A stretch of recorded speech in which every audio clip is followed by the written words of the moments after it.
Alright, so we were gonna do some really cool ride out on the power lines and kind of race each other a little bit and have a little bit of fun, but Rick just decided, I guess it got scared of the KTM, I don't know. Anyways, that was just a little joke. We tried troubleshooting the issue. It does not crank, and it's not any of the safety switches, not battery voltage, so we got a major problem. So I'm hoping my sound is good. I ended up getting another GoPro Hero 4 Silver. Changed the mic adapter around a little bit. Thank you, Shade Tree Surgeon, for suggesting a right-angled mic adapter. You may notice the angles on the right side. The adapter is actually protected now. So I got a whole list of stuff to talk to you about. First of all, why this thing ran away and revved on its own with the kill switch being pressed in. Also, racing updates on all of that. Updates on the bikes, my next bike. So, first things first, why this thing ran away like it did and the kill switch was inoperative.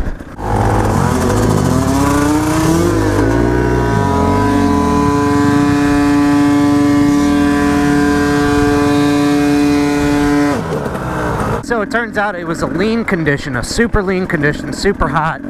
A piece of carbon or the tip of the spark plug had gotten glowing red hot enough to where it would combust fuel all on its own, like a glow plug in a diesel. And that was caused by being lean. And it was lean because it was like 10 degrees Fahrenheit at the time of the race. And as you know, this thing's jetted really richly. Well, not rich enough for those conditions. So even with the throttle closed, it was actually sucking enough to raise the RPM up to the bike like that, and that's why it didn't bounce off the rev limiter, but it went high. So it was basically running away like a diesel would. Really interesting. Never seen anything like that before.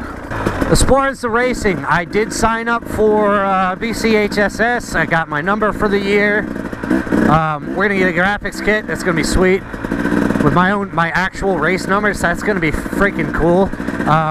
The first race is in March 18th in Northern Virginia. 14 rounds this year. I believe it's 14 rounds last year too. It's 250C open. Honestly, my plans for the season are just kind of cut my teeth on it.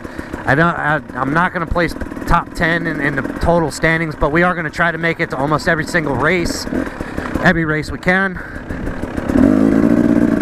Which leads me to my next question real quickly. The forum is asking about sponsors.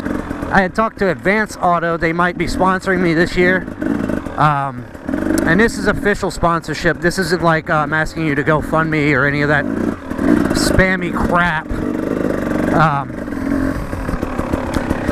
If you happen to have a local business or something and you want to sponsor me and be put on the official sponsor list, put on the graphics and all that, hit me up.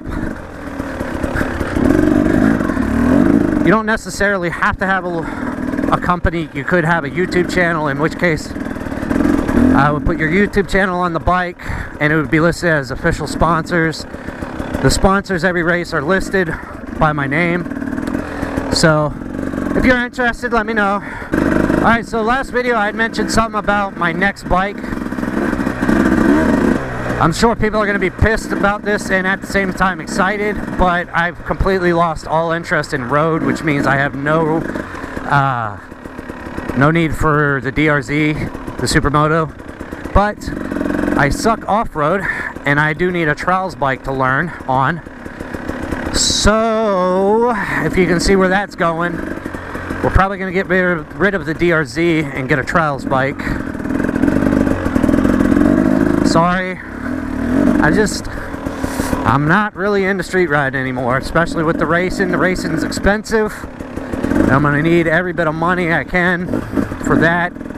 Speaking of expenses with racing, there's a lot of things that go into even just the gear aspect. I'll give you an example. I wear glasses, right, but I'm going to have to get contacts so I can put some 100% on so I can use the tear-offs, right? Because in my last race, everything was frozen, but being out here today, I'm having to wipe the camera off every 2 seconds. My face shield is already completely splattered, so I need tear-offs, right?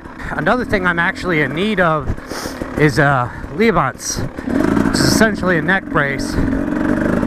So that's expensive.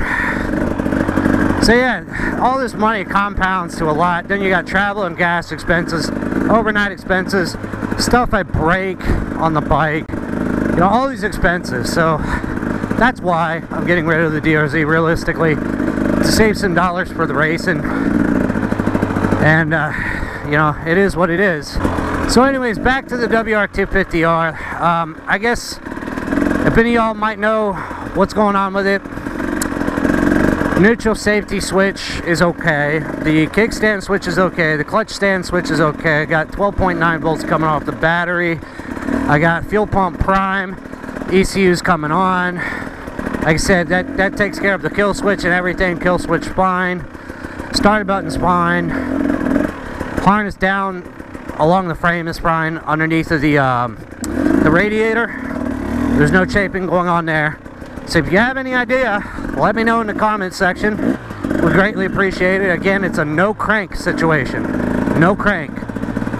We tried bump starting it and it wouldn't start either, which is really weird. But yeah, no crank, no bump start. Until next week, I suppose, I will catch y'all later. Sorry, this week's video was kind of a letdown on a couple different reasons. DRZ is obviously bad news. But,